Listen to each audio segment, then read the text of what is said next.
Now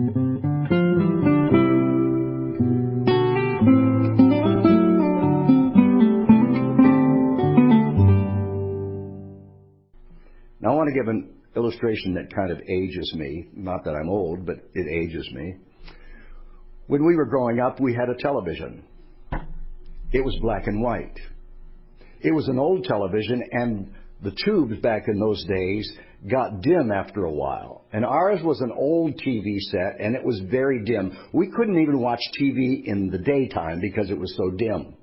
But when Mom and Dad would go out to go grocery shopping, and they'd be gone for an hour or two, we'd go to the bedroom and get all of our blankets and take the blankets and put it over the TV, and all of us would huddle in the dark watching that black and white TV, and we could see it because we closed out everything else around us.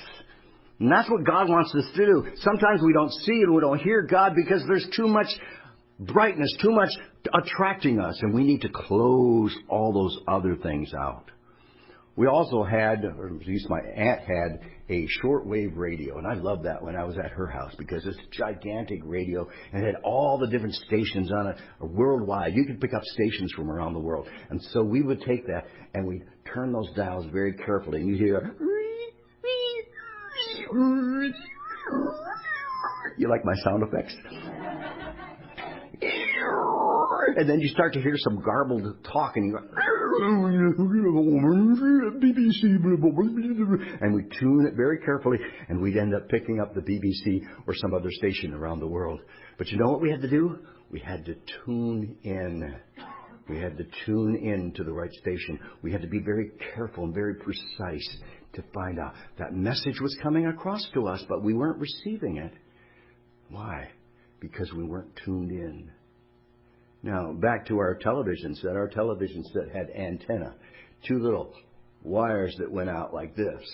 And often we couldn't get reception because we lived out in the country, so we would take aluminum foil and bunch the aluminum foil around the antenna. Some of you know what I'm talking about. You're old, too.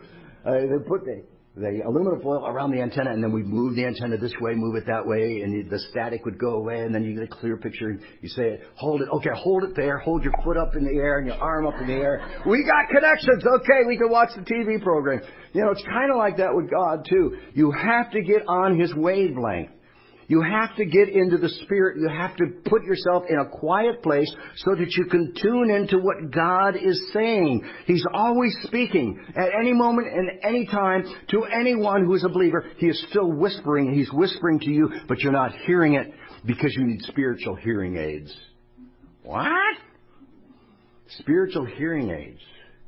That is, the hearing aid that God gives us is this key: be still and know that I'm God.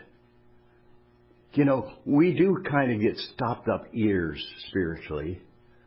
And when we're running too fast, we don't hear what the Master is saying. And so we need that closet of prayer. We need that quiet time where we can get really quiet and listen for His voice, because He does speak.